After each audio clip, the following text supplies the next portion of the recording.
Hi everybody, it's Miss Jacobson again for our Fun Friday activity. And today, do we ever have a Fun Friday?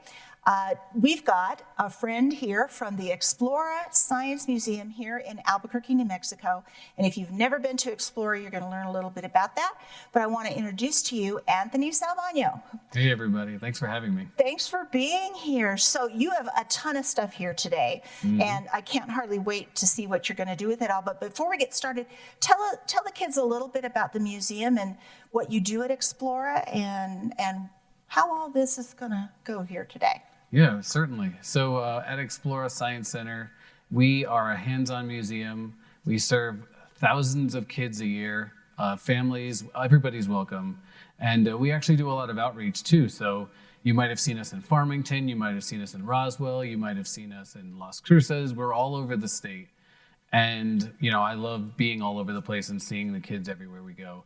And no matter where we are and what we do, it's all about hands-on science. Wonderful. The biggest goal that we have is to help people understand what's happening in the world around us by interacting with it.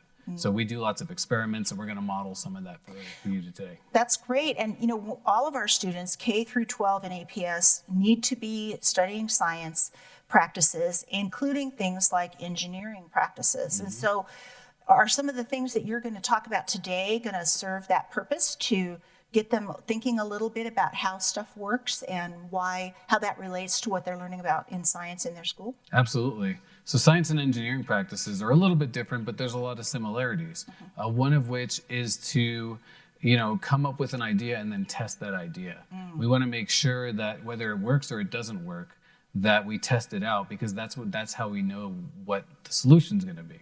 So you might see me make a mistake or two up here, and I might even set something up to fail purposefully so we can see, not everything works out in science, not everything works out in engineering. It's a lot of trial and error. Exactly. Hopefully, though, when you get to the big show and you're doing this stuff professionally, you already know what works and what doesn't. Right. And then you'll be getting paid the big bucks. But as learners, we're going to have some failures sometimes, kids, and that's okay, because Absolutely. That is how you learn. So I'm going to step off the stage here, Anthony, and let you get started with these cool activities, and I can't wait to see them. Thanks for being with us today. Yeah, thanks for having me. Okay, they're all yours. So everything that we're doing today, or most of the things I should say, we will be doing with materials that you can find at home. For instance, I have here just a simple balloon. And you might have walked in your house, maybe you have a carpet, and you were wearing socks. And you were running across the carpet, and you touch a doorknob. What happens? You get a spark, a shock of electricity, right? So that is static electricity. And that's what we're going to be talking about today. I'm also going to be talking about something else you might be familiar with. Maybe you have something hanging on your fridge, a piece of paper that you've gotten a good grade on, an artwork that you have. Those things are stuck to the fridge with what? Magnets, right? So we're going to talk about magnets as well. And then we're going to bring it all together by showing and explaining how those two things are related. So I've been talking about this balloon, and I've been stretching it. And I might need an assistant or two at some point, but let me just blow this up.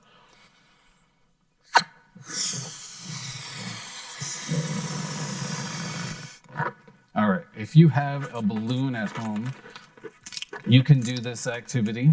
And sometimes you don't even need a balloon. You might notice I have some other things here on stage. This is a perfect example of when things don't work out. So let me get another balloon, but before I want to show you I have a PVC pipe as well. And really any piece of plastic that you have could work. I have, for instance, a styrofoam plate. You can use this as well. And you really just need something like your hair, a t-shirt that you have. I have here a piece of old felt. And usually with the balloon, you can just rub it on your head. But I unfortunately don't have any hair, so I can't do that. So I will model this activity with the PVC pipe and this piece of fabric. So what do you think is going to happen if I were to lay this can down and bring the PVC pipe near it? I'll let you think about that as I charge up my PVC pipe. It sounds like it's ready to go. What do you notice? Why is the can moving towards my plastic pipe? Do you see it wiggling back and forth? Let's try this again.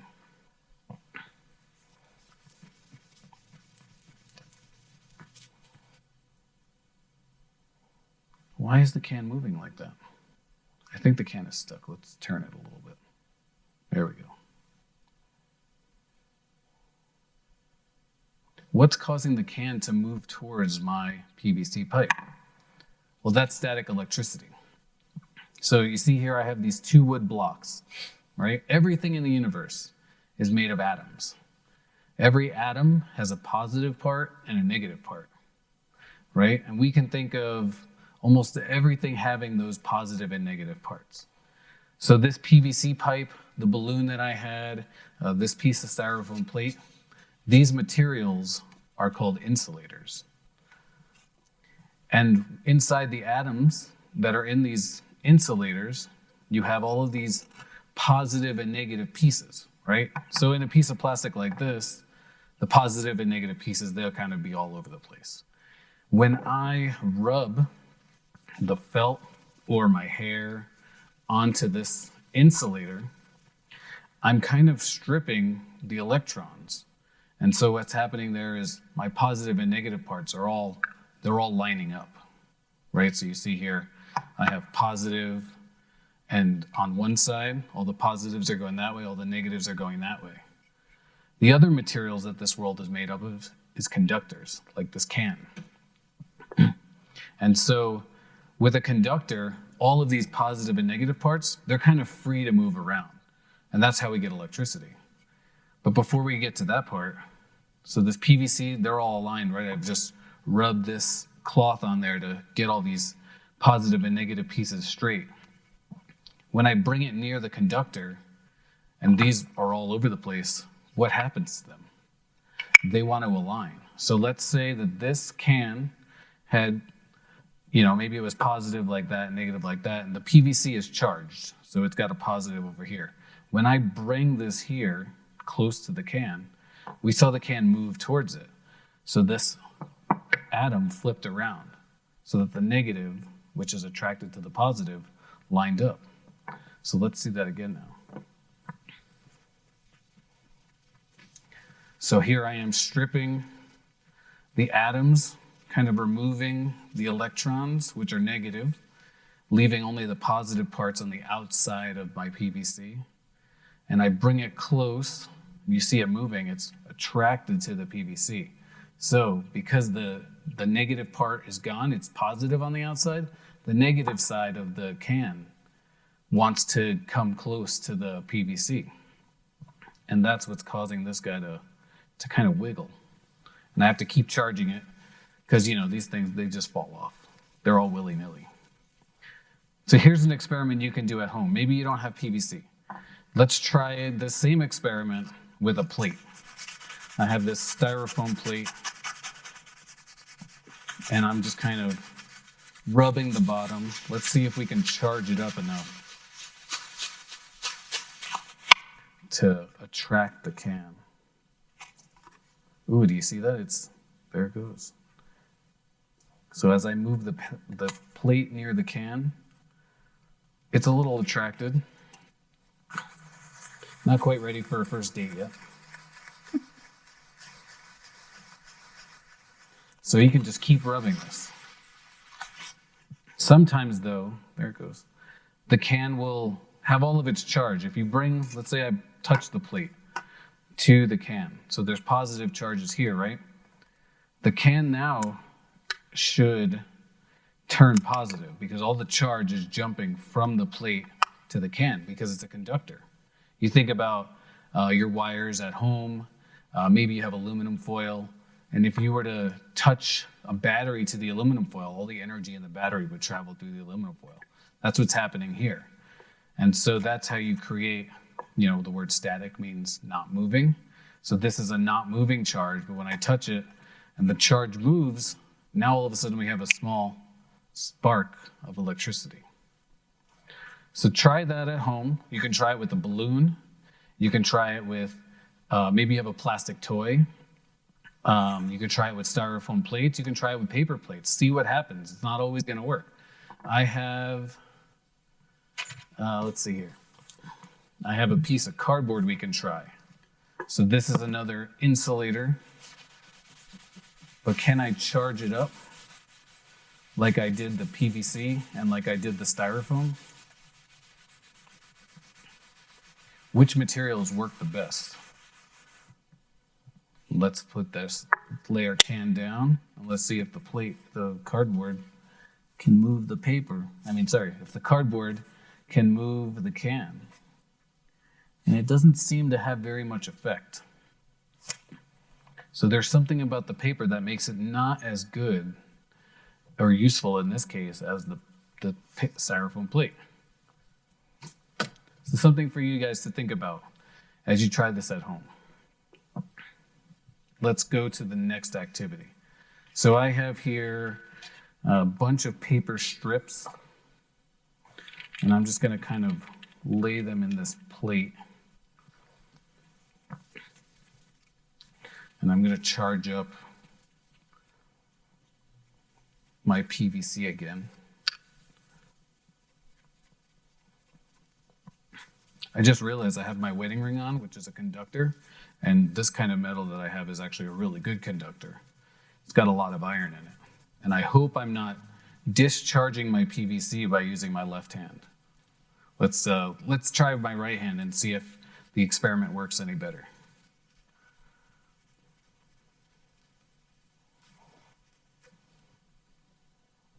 So what do you notice is happening as I bring the PVC close to the paper? Kind of get a little Broadway show. I bet I can do this a little bit better. Let me sprinkle this around so that it's a little bit more even.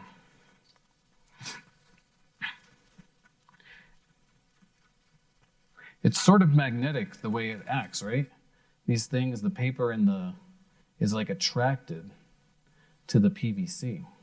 I don't know if you guys can see that. Let's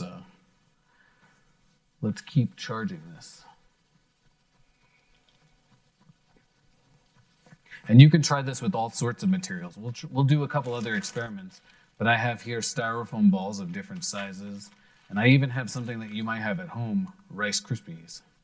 And we can try this exact same experiment with all of these different materials and see which Broadway show tune you can get your paper to dance to.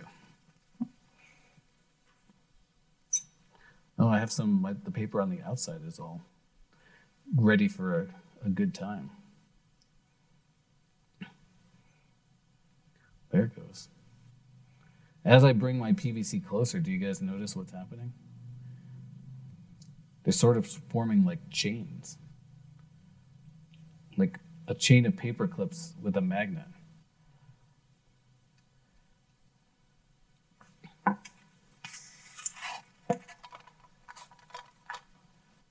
Let's try one more time, and then I'll switch to a different material.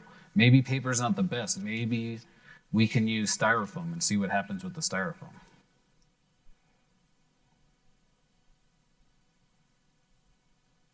All right.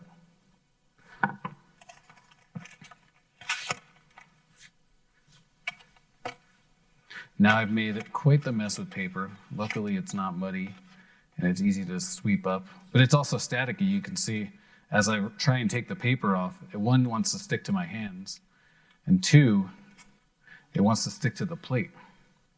So now we've generated all this charge with our plastic insulators, and now everything on the table is charged. Sometimes you want to just disperse that charge, release that charge. So what do? This is where that example of touching the doorknob works. And you would normally ground yourself. So in this case, when you touch a doorknob, the electricity, the static is moving off of you onto the doorknob, and now you're discharged. Sometimes it happens with a car. Sometimes it happens with your dryer or washing machine, anything metal. And in this case, I can just touch the floor, touch my toes, touch the floor, and I should be discharged. can you think of an insulator that you wear all the time? I'll give you a second to think about that. So now these things aren't sticking to me anymore. You see, I've discharged myself. The paper doesn't want to stick to my hands anymore. Let's try these styrofoam balls.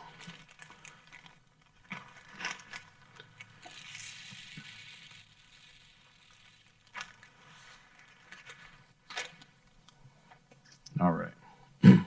So the insulator that we wear all the time, and our clothes, they're good, they're an insulator, but they're not the best. They're on the bottoms of our shoes. The rubber that makes up the soles of our sneakers, that's a really good insulator. And so typically will protect you as you walk around, preventing any charge from coming up from the ground. Let's see here if I can get the styrofoam to, oh, it's starting to fly. I didn't expect this. It went inside my PVC pipe. And now I have a whole bunch of plastic styrofoam stuck to my PVC. But what do you notice here as I bring my finger by? It's kind of like attracting some styrofoam, but it's also repelling some, and it's kind of making it dance. Let me bring it over here to our close-up viewer, and let's see if we can see. The white on white's a bit challenging. So let's try this again later. Now we'll try our third material. And now I have to discharge this. So I'm going to touch it to the ground, and hopefully I can get the styrofoam to not want to stick anymore. All right. So let's try the same thing with the Rice Krispies. What do you think is going to happen? Is it going to be the same result? Is it going to be a different result? What other cereal could you try this with?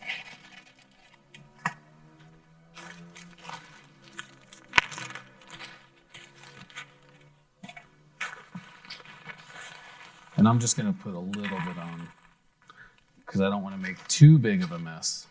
But, you know, one thing that we strive for at Explora is to make messes. We like to get our hands dirty, and that's really what science is all about.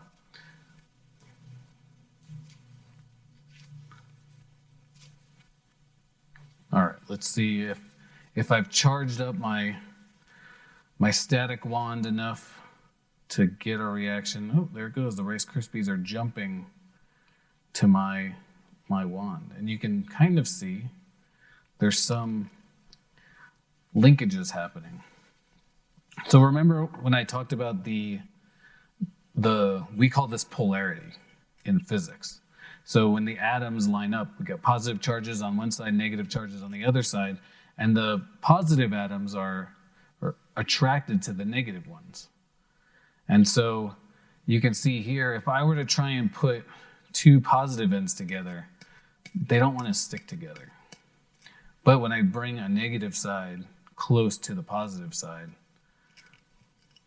then we have attraction.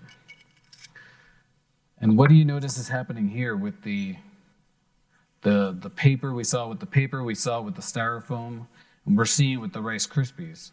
When I bring the PVC close, all of these, all the atoms inside, the polarity is aligning. So we say that because you can see them kind of sticking off, right? So if the pipe is positively charged, then all the negative atoms are going to point toward the pipe. So they're going to flip like this. And that means that then all the positive ends are pointing away, which means that when I bring the next Rice Krispie close and it wants to, attract towards the Rice Krispies that are right here, you get this happening. So the negative goes to positive, negative goes to positive, and it just stacks up all the way through until we say there's an electric field, and that has a certain distance that it no longer works for until that energy runs out. All right, so let me just put our puffed rice cereal back in our bag, I want to show you something else we can do. This one's one of my favorite activities. So I'm going to charge up my PVC. Miss Jacobson, would you like to help me with this one? Sure, be happy to. Okay. So I'll let you I'm going to charge it up. charge it up. Okay. I've got here some water. And we're going to try and deflect the water. Oh, what does that mean, deflect? That's a good question. So the water is going to drip out of the bottom of this cup. I put a little hole in it, right? Right. Normally, it would just drip straight down. Okay. But like we saw with our paper and our Rice Krispies, water can be polarized, meaning that the atoms in the water can align with a charge nearby. Okay, so they can move around. Exactly. So we might see, instead of it dripping down straight, we might see it do something different. Exactly. Okay. And so I talked earlier about how this PVC pipe, we're charging it up. And I'm really charging it up. Yeah. So it's got like a positive charge around the outside of it. Okay. So do you think the water is going to drip straight down? Will it be attracted to the PVC or will it be repelled by the PVC? I don't know. I think it might be attracted to it, but let's see. Okay. So you're going to just pour it, and then what am I going to do? I'm going to pour it and then bring your PVC pipe Okay. close to the Straight, part where it but don't touch drips it. out. Right. Okay, got it. Are you ready? I'm ready. Let's do this. Whoa. What do you notice is happening? It's moving all over the place. It's moving so much that it's wetting the table. Oh my goodness, that's so cool. Love at first sight. Yeah, and like when I'm down here, it doesn't move it so much, but when I move it up here, then it really starts to bend. That stream of water really bends.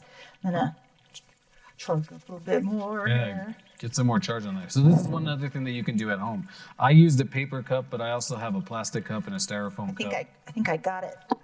I better touch it to the floor, and now I'm gonna charge it up again. Okay, let's see. Yep, there it goes. Oh my goodness sakes! Wow, We're gonna have a little bit of a moist cereal over here. that's okay. You guys have to try this. This is so cool. And you can try it by your faucet, you know, your kitchen sink, turn it on your and- bathroom sink. Yeah. You can try it with a heavy stream, a very light stream. Let's I was wondering, as you were talking about the different things you could use try that. as your in substitute of your PVC pipe, would a pool noodle work? a pool noodle could work, yeah. Might work. So if you've got a pool noodle, that might work. How would you know if it's a good insulator? Well, I would imagine it's because it's not metal. So something plastic, maybe glass would not be as good of an insulator. I don't know. That's a good question to ask and something that you can try at home. One thing that I've noticed when doing these kinds of activities, you can sort of feel the charge in your own body. Yeah, I can feel it like right up here in my as hand. you charge it up, we talked about that charge spreading, right? So it's all over the PVC pipe, but it also, because you're holding it, it goes in, it starts to spread around your skin. Sure. And so your hairs start to stand up because they're all charged too. And we're kind of a conductor ourselves, the way our bodies are made. Exactly. So Yeah. whenever there's a charge, it wants to move around. We have a pool noodle here. Can we try it? Let's try the pool noodle. Thank you. Great idea. Okay, so I'm going to do the same thing with this one. A little harder it doesn't slide as nice. You could try your hair too. That'll Oh, get a good rub. it's like, When I was at Explora before coming here, I was testing it with my own head, and I had to rub really hard and fast to get anything going. okay, so let's, There's little hairs here. they get, okay, let's give it a shot here and see if the pool noodle will work at all. So we're doing two changes. Typically in a science experiment, We just do we're the making one change. So let's make one change first. Okay. But I have here the cup that we were using with the small drip. Okay. But I also used a cup and I made a larger hole in it. Okay, so So more we water can- could come out of it. See if flow size makes a difference. Okay, all right, I'm ready. Are you ready? Let's try this out. So I'm pouring my water.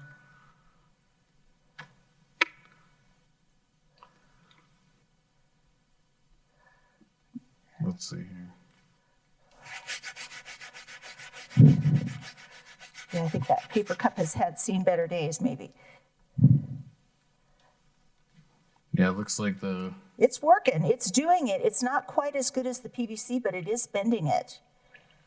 Right up toward the top. When I go this way, it does. But the PVC seemed to work better than the pool noodle did. So, okay. So let's try we'll try that. the PVC and the pool noodle again. Okay. With the styrofoam cup. Alrighty. With a bigger hole in it. Okay. Let me just tilt it so that it doesn't start pouring out. Pouring out. Okay. Are you ready? I'm ready. All right, let's do this. Here we go. Oh yeah. Yeah, it really does bend it. What's cool is the drips. You can see the drips curling off. Yeah. Yeah, I don't know if you can see it on camera, but there's all these little streams of water that are kind of like little hairs, and they're coming this way toward the PVC. That's pretty cool. That's pretty neat. Should we try with a bigger hole? Yeah, I think we need to dump some of this water off. Can I put it in this cup? Sure. Okay. So we're gonna end up with a pool on our table here. So we're gonna make this hole Pour some of even this water bigger. off. Okay. And let's see if.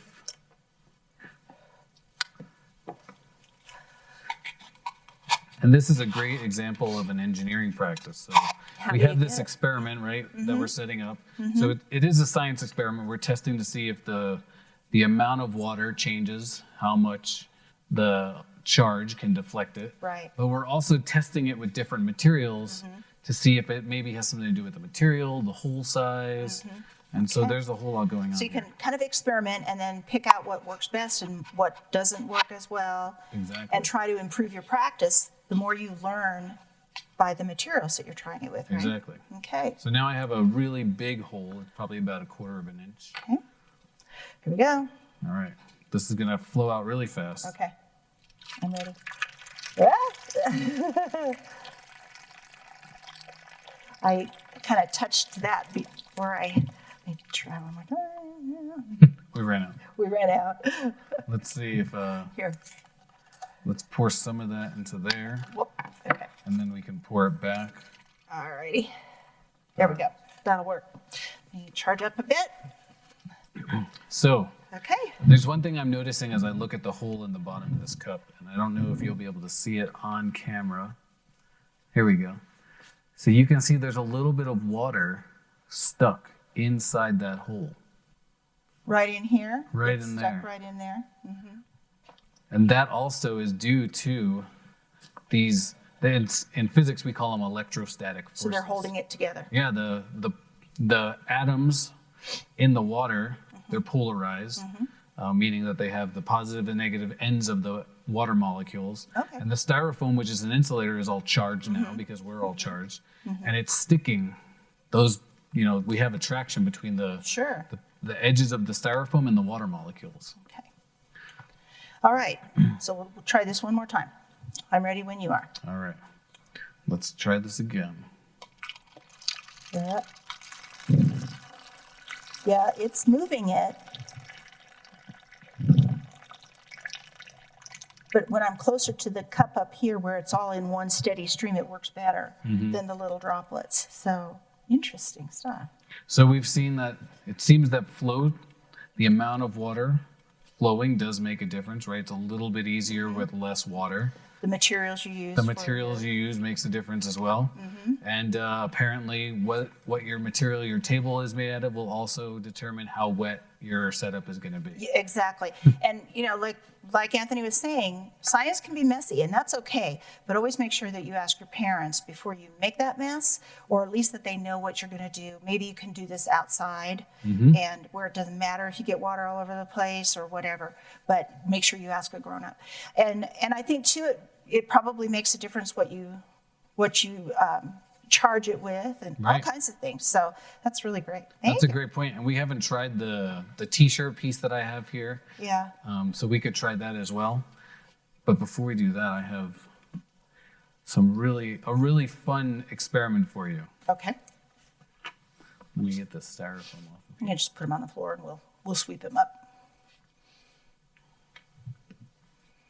That's the fun thing about doing this activity is you end up getting styrofoam bits all over Everywhere. you. And I'll come home from work and they'll be like stuck to my head. Well, my cat jumped into a box full of packing peanuts one time. And when she came out, she was covered with that white styrofoam. So we got to learn firsthand exactly what happens when you have cat fur that's electrically charged and you put them next to styrofoam. So, okay. Let's see here. What are we looking for? A straw. A straw. It had a clear straw. I'm not seeing it. Oh, it's right here on the floor. Oh, perfect. Fell on the floor. Fell out of my pocket. So what did you just pour on this surface here? So at Explora, one of our most popular exhibits is our bubble exhibit. Everybody who comes to Explora loves the bubble exhibits.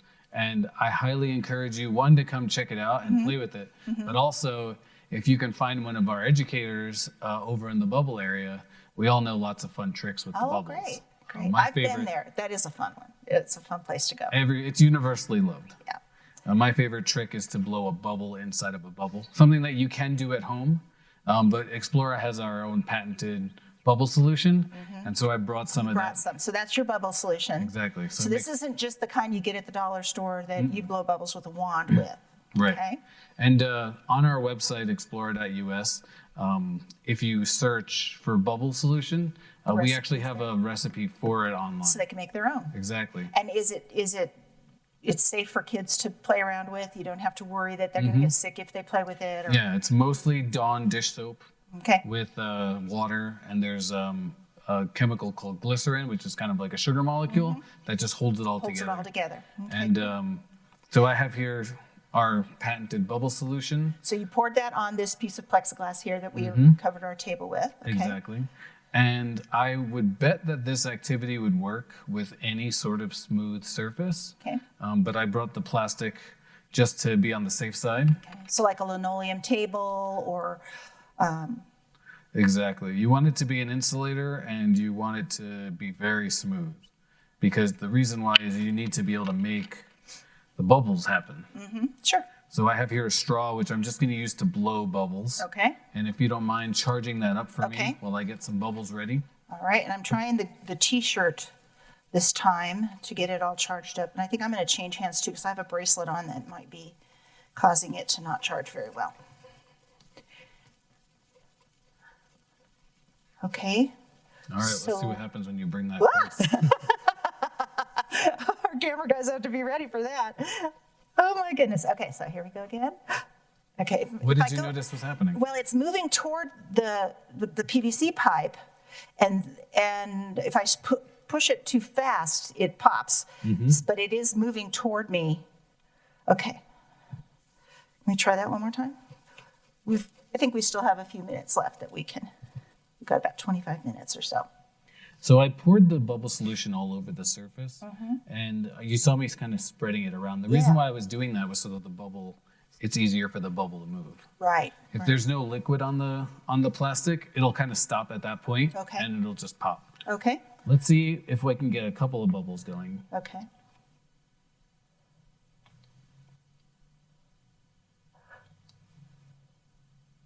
And they just stay there. Okay, and the closer I get, they're starting to move. That one closest to me is moving. Oh my goodness, and then it goes faster. And this is a great observation. So And then I touched it, so it lost its charge. The closer you get to the bubbles, the faster they move towards it. Yeah. So you're noticing so that cool. that electrostatic force that I mentioned earlier, the force of the electricity, and all electrical things have this force, and magnets have a similar force. It's a magnetic force. There it goes. But that force builds as you get closer. So it's Gets much stronger. Exactly. Can we do one more? I want to try it with Let's try it with the pool noodle and see, because I know this is something our kids have a lot of at home, and so we may be able to. While you charge that, I'm going to go grab a balloon. And kiddos, you don't have to go out and buy anything to do a lot of these activities. You can find these maybe in your garage or in your utility closet or in a toolbox. Just make sure that your parents know what you're doing Make sure that they know that they give you permission first, of course. And then you always want to be really careful what you're doing. We are dealing with electricity here. And so we want to be sure that everybody's safe. So, okay. That's a great point. We're scientists. When we start doing these experiments, we're all scientists at this point. So we have to do scientist things. Yes. For instance, safety is something that we consider a lot when we're doing these kinds of activities. So make sure that, when you're doing this stuff, you're not playing with voltages that are too high. We're specifically trying to do this stuff. If you're doing a food science activity, for instance, right, we don't want to eat our food because that's, scientists don't eat their science. Yeah. So we want to be really careful about that. So I brought 2 balloons this time just in case one popped. Okay. All right. Here we go. Are you ready to test it out? Yeah. And then we'll test it We've with got about the balloon. 20 minutes here still.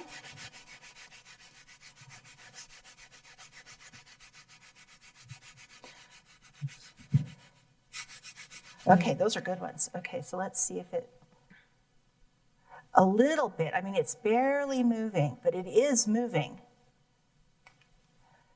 And go on that side. Yeah, not a great conductor, but it is. Oh, there it goes. Yeah, Now there you're it goes. pulling them together. Now I'm pulling them together. Can you make a super bubble? A super bubble. Like, what do you mean? If you get them to move closer together and pull it away at the last second, they might merge. Okay, let's see if I can get them really close. Really close, really close. It's a turtle super bubble. I don't want to pop them. I'm afraid I'm going to pop them. Let me charge a little bit here. Let's see if I can get. Yeah, that might work better. Oh my gosh, they are. Hey! Ta-da! That's pretty cool. I can see the wall of the bubble of the soap solution there, making the 2. Now we've got a nice big bubble there. Oh.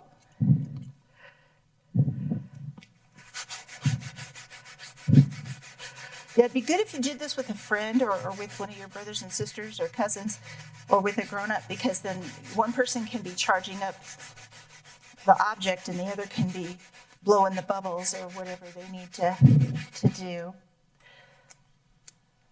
Okay. Oh, I did it. 2 in 1. Oh, I've never done that before. Oh my goodness sakes. This is Explora history in the making. That is so cool. They really, really. Oh, and it. We split them. Yay! That's pretty cool, Very cool. Anthony. I've got to try that at home with a pool noodle and your dish soap and water and some glycerin. Yeah. Where do you get glycerin anyway? You can find it in the baking aisle At the grocery store. near the corn syrup, usually. Oh, at the grocery Okay, store. very cool. Linda, how much time do we have left here? Because I know Anthony's got other things that he wants to show us. We've got about 15 Perfect. minutes. Okay.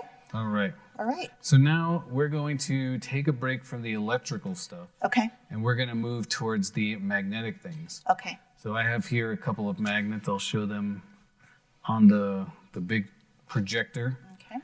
And you might have these at home. Maybe they're stuck to your fridge. Usually a lot of things have magnets in them. Some newer computers and tablets have magnets in them. Right. Phones, all this stuff has magnets. But like you said, things that are like simple as holding your classwork up on the refrigerator's got a magnet in it. So if you don't think you have a magnet, check that. When you get Exactly.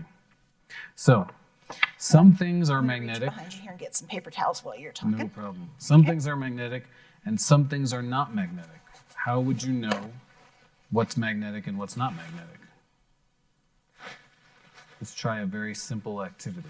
So I have here my magnet. I have here 2 nails, a piece of wood, a metal tube. This thing is a very powerful magnet. It's called a neodymium magnet. Oh, yeah, it got stuck right there. And let's see, this thing is a plastic tube. So here's how you tell if something's magnetic or not. Okay. You just bring it near a magnet, and if you can feel an attraction, it's magnetic. So here I don't feel an attraction. That's not magnetic. But did you see what happened? As I brought the nail close, it just jumped over to the magnet. Pulls it Exactly. towards the magnet, yeah. And it pulls it in a very similar way to what we saw with the the PVC. Almost like it's bending it. Right. And so this isn't charged with magnetic, force. It has a different sort of force. It's a magnetic force. It's a little different from the electrostatic force, but they are related. And so you see this nail, it's a different nail than the one I was just demonstrating, also magnetic. What about this piece of wood? Not magnetic. So usually magnetic is a property of the material itself. Some metals are magnetic. Almost no plastics are magnetic. And it really depends on what you grab. And other magnets are magnetic. But like when you were using your positive and negative examples where they bind together, magnets will only stick together one way. Does that work that same way? Yeah, so if I were to flip these magnets in such a way, if I hold them like this, you would say, oh, they're not attracting each other. So maybe they're not magnetic. But what's actually happening here is they're repelling each other. Okay. Much like earlier when we had the PVC and it would repel or attract depending on what the charge around it was. Right? So here, they kind of push away from each they're other. pushing away, but if I flip this magnet around, Then they stick. exactly. And so we think of one of the biggest magnets that we know of, the Earth. There's a north and a south pole. So we say that magnets also have a north and a south pole. So north attracts to south, but it repels north. So if I put north poles near each other, these are pushing apart. You can see pushing as hard as I can, no go. Yeah. But if I flip it around, Then they stick. right. I know when I was teaching second grade, magnets were part of the activities that a lot of our students learned about. And we would go out and we would use magnets out in the sand. And we would look for metal pieces and things that might be in the sand. We would always come up with these little tiny black pieces. They almost look like hair.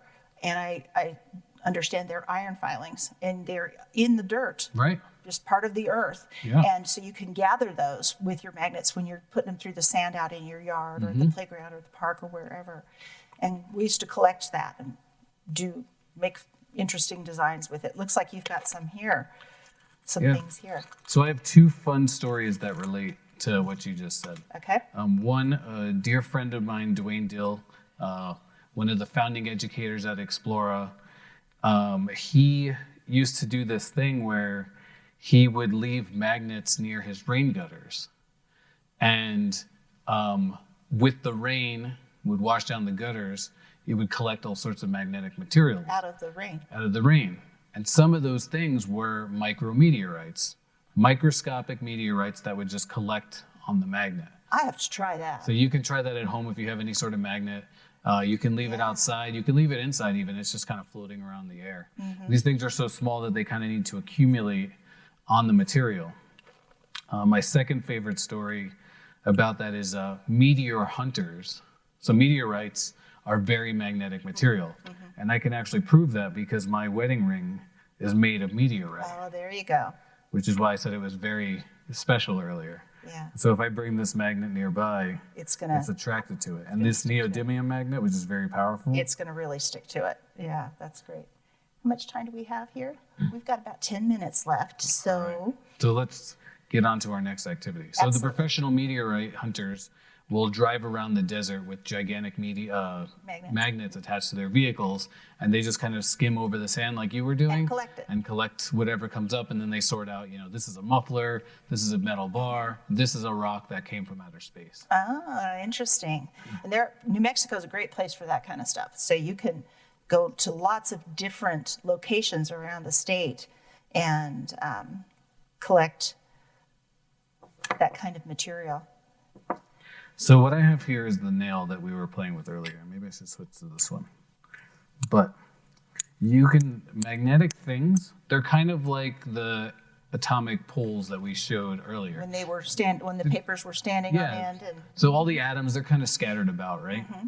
When I put a magnet near it, all the atoms, the magnetic poles inside the atoms, they line up.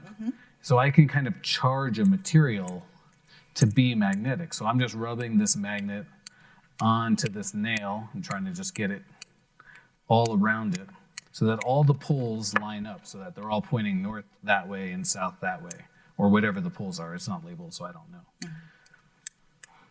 And I should be able to bring this near. Oh, look at this. Attracting. So I've started to charge up. I'm going to back out so we can see that. Yeah. So Yeah. I've started to charge my nail, and I could keep doing this. You guys at home, keep rubbing a magnet onto a magnetic piece of metal and see how many strokes it takes for you to charge it up and what you can collect.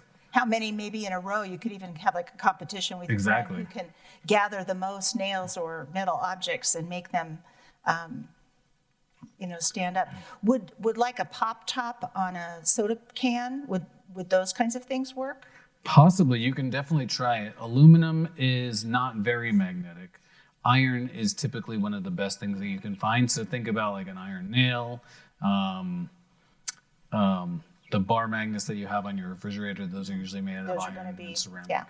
Okay. Yep. But like a screw might work. Different screws, you can try them all out. They're all made of different materials nowadays. Paper clips, some other things like that maybe. So here's a fun thing that you can do at home that I really enjoy. So here I have just a maze that I found on the internet and printed out. And I highly encourage you to kind of play with your own maze. Just make your own maze. And we could probably put something like this on our resource page, and then you could print it out at home. Perfect. Then I'll send you a maze that they can print out right at home. So you have the magnet in your hand underneath. Exactly. And you're making the nail move along the maze. Right. I'm trying to get through the maze without cheating. Without cheating. But I can't get my nail to turn. There. I'll call that okay. But it's kind of wonky. But it is doing it. Right? Yeah, and he's not tilting that paper, guys. He's holding it steady, and the magnet's moving because the nail's moving because the magnet's attracting it and moving it around. Mm-hmm. So one thing that I like to do, if you have some friends, you can make like a racetrack, and everybody gets their own maybe paper clip. Paper clip is really good because it's really light. Or small nails like this, and you can try and race with your magnets underneath the paper. And here we have a piece of cardboard, but you guys can use a cereal box. In fact, that'd probably be a little bit better. Your magnets would be a little bit stronger. Sure.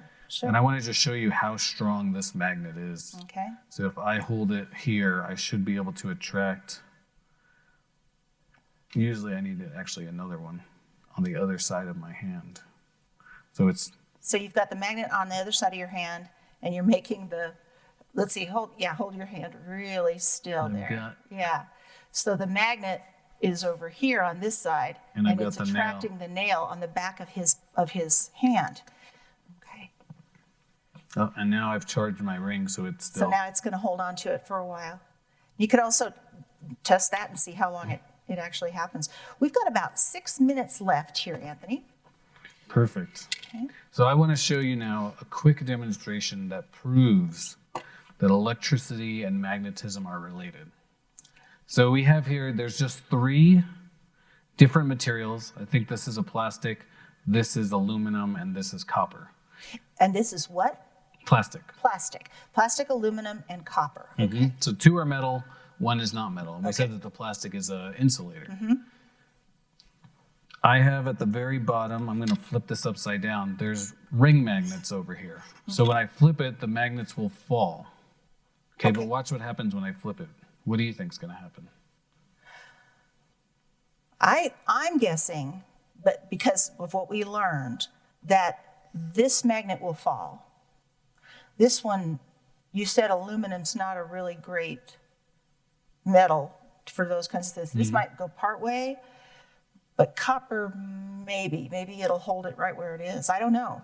That's a very good hypothesis. That's my guess. Let's see.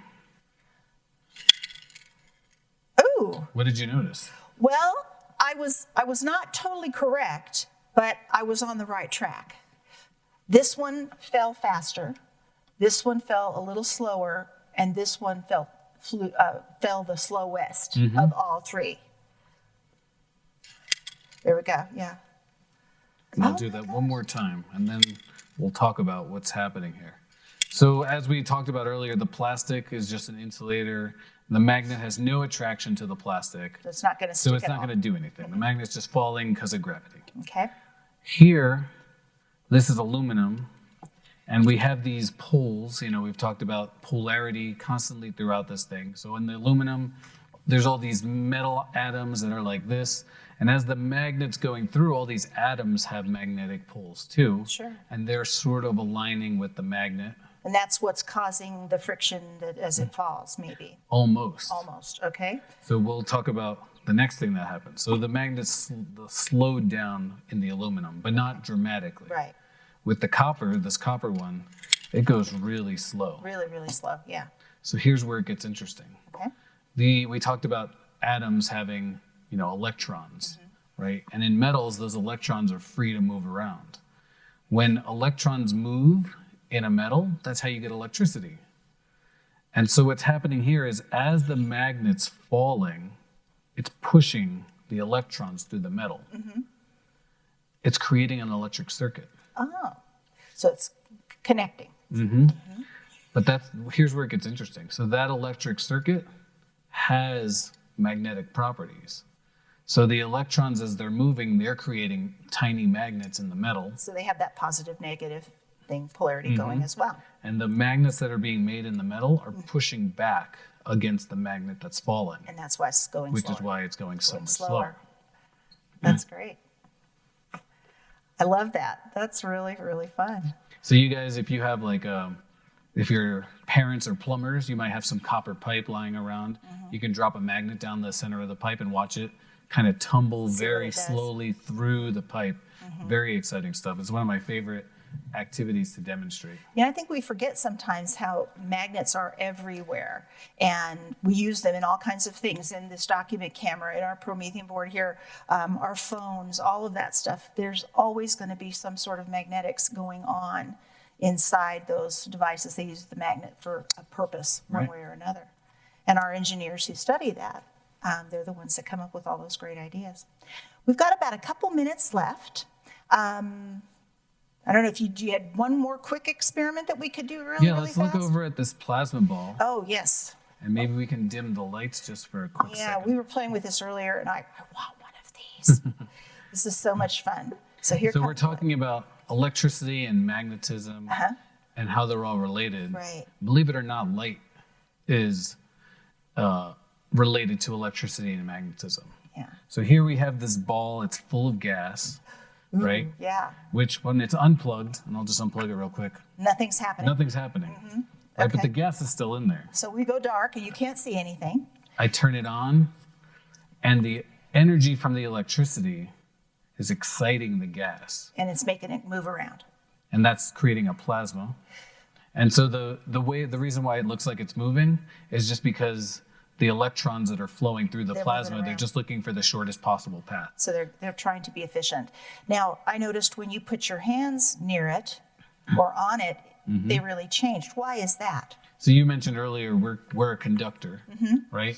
And so the electrons in here are looking for the shortest possible path to ground, and we just happen to be it. So all these little legs are concentrating to where we touch it. So if you think about like a lightning strike you've seen, the charges in the air are trying to quickly get to the charges in the ground, and that bolt of lightning is the shortest path that the electrons can find. Wow, that is interesting. Now, as you were talking about that, I was thinking about the balloon. When you rub a balloon up against your hair, I kind of envision this same kind of thing happening with the balloon and the charge between the balloon and your hair. So even though we can't see that happening when we do that experiment, this is kind of what's happening. Right. When you touch that doorknob and the spark jumps off your fingertip, that's the same thing that's happening right here. Or if you've ever in your bunny slippers, you've gone across the carpet and then you touch something metal and it goes, that's electricity. Exactly. Electricity. We've got about 30 seconds left. We'll bring the lights up here a little bit, but I just want to say thank you for bringing all these really cool experiments, and glad to have you here. Thank you for having me. Well, it's been a wonderful day, and we hope that you guys will visit Explora as soon as we get back to our regular schedule. So thanks for joining us at home with APS, and you guys have a great day. Bye, everybody.